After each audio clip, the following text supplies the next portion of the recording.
Waspada, piring makan anak kita ternyata jadi tempat cuci uang kotor alias money laundry. Presiden Prabowo pakai money laundry. Astaga, Presiden haram, oleh Christovita Wiloto, Chairman Strategik Indonesia. Halo saudara-saudaraku sebangsa dan setanah air yang saya cintai. Saya sedang duduk termenung sambil menggaruk kepala yang tidak gatal, mencoba memikirkan apa yang sebenarnya sedang terjadi di negeri kita ini. Rasanya lucu sekali, tapi lucunya itu bikin merinding, seperti melihat orang sedang sulap tapi kita tahu dia sebenarnya sedang menyembunyikan dompet kita di balik bajunya. Saya ingin mengabarkan dan menganalisa bagaimana Tuhan Yesus Kristus sebenarnya sedang bekerja membersihkan Indonesia. Dia ingin membuka jalan supaya anak-anak muda kita menjadi berkat bagi rakyat, bukan malah jadi korban permainan angka-angka yang mengerikan. Tuhan akan tetap bekerja, walaupun dengan atau tanpa Anda. Jadi, bersyukurlah jika Tuhan Yesus Kristus melibatkan Anda dalam pekerjaannya. Lakukanlah dengan sepenuh hati Anda, karena itu adalah sebuah kehormatan. Mari kita buka mata lebar-lebar. Saya melihat ada yang sangat aneh dengan cara Prabowo Subianto memimpin. Dia sepertinya sangat memaksakan program makan bergizi gratis atau MBG ini. Saking semangatnya, dia sampai terlihat memaksa orang-orang untuk ikut, mirip seperti anak kecil yang memaksa liburan ke pantai padahal hujan badai sedang turun. Lucu, kan? Tapi di balik kelucuan itu, ada aroma, uang haram, alias pencucian uang alias money laundry, yang sangat kuat. Kalau seorang presiden sudah menggunakan cara-cara yang dilarang agama dan hukum seperti ini, Indonesia bisa hancur dalam hitungan waktu yang sangat singkat. Ini benar-benar mengerikan bagi saya. Berikut adalah urutan kejadian atau kronologi bagaimana dugaan pencucian uang ini bekerja dalam program makan gratis tersebut. Mengejar angka dengan nafsu besar, dia sangat berambisi mengejar angka-angka supaya terlihat sukses di mata dunia. Karena tidak ada uang yang cukup, dia membuat kelompok yang disebut Koalisi Makanan atau Food Meals Coalition. Ini adalah kerjasama dengan pihak swasta atau pengusaha-pengusaha kaya.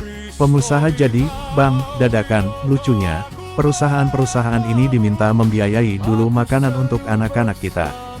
Jadi, anak-anak sekolah makan dari uang yang ditalangi oleh si pemodal atau orang kaya ini.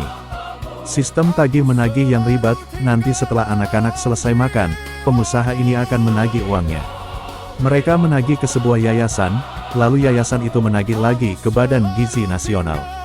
Mirip seperti tukang kredit yang berputar-putar, sangat lucu kalau dibayangkan, tapi ini nyata. Celah pencucian uang atau money laundry, disinilah letak bahayanya. Ada potensi besar terjadi pencucian uang. Bagaimana kalau uang yang dipakai pengusaha untuk menalangi makanan itu adalah uang hasil korupsi atau kejahatan? Dengan cara ini, uang kotor itu seolah-olah menjadi bersih karena masuk ke program resmi negara. Anak-anak makan uang korupsi, bayangkan, anak-anak kita yang suci itu perutnya diisi oleh makanan yang dibeli dari uang haram. Ada roh atau spirit yang tidak baik di sana. Saya sangat takut jika ini benar-benar terjadi karena dia sudah terbiasa dengan cara-cara yang keras. Tuhan, tolong bukakan rahasia ini bagi dunia, terutama bagi rakyat Indonesia. Sebagai pedoman kita, mari kita baca ayat Alkitab ini.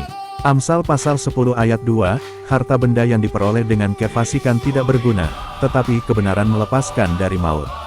Maksudnya, kekayaan yang didapat dengan cara jahat atau curang itu tidak ada gunanya sama sekali, hanya kejujuran yang bisa menyelamatkan kita dari kehancuran.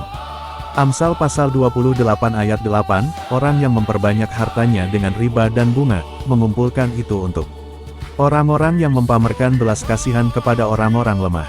Maksudnya, orang yang menumpuk uang dengan cara menekan orang lain, sebenarnya sedang mengumpulkan harta yang nantinya akan diambil Tuhan untuk diberikan kepada orang yang baik hati.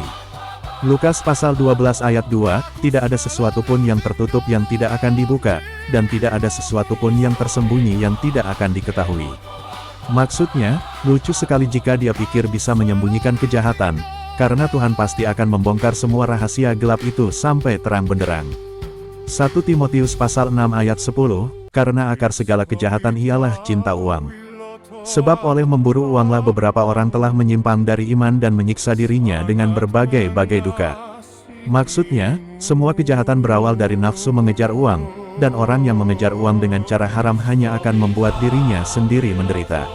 Mazmur pasal 37 ayat 16, lebih baik yang sedikit pada orang benar daripada harta yang berlimpah-limpah pada orang fasik. Maksudnya, jauh lebih baik hidup sederhana tapi jujur, daripada punya gunung emas tapi didapat dari hasil mencuci uang atau korupsi. Sebelum kita berakhir, mari kita renungkan. Doa Bapa kami yang di sorga, dikuduskanlah namamu, datanglah kerajaanmu, jadilah kehendakmu di bumi seperti di sorga. Berikanlah kami pada hari ini makanan kami yang secukupnya dan ampunilah kami akan kesalahan kami, seperti kami juga mengampuni orang yang bersalah kepada kami, dan janganlah membawa kami ke dalam pencobaan, tetapi lepaskanlah kami daripada yang jahat. Karena Engkaulah yang mempunyai kerajaan dan kuasa dan kemuliaan sampai selama-lamanya. Amin. Maksud doa ini dalam konteks analisa saya adalah, kita memohon agar hanya kehendak Tuhan yang terjadi di Indonesia, bukan kehendak pemimpin yang menggunakan cara haram. Kita minta makanan yang jujur secukupnya, bukan makanan hasil pencucian uang korupsi. Kita juga minta agar rakyat Indonesia dilepaskan dari pemimpin yang jahat dan kejam. Semoga analisa saya ini menjadi berkat dan membuka mata kita semua. Tuhan memberkati Indonesia. Amin, amin, amin.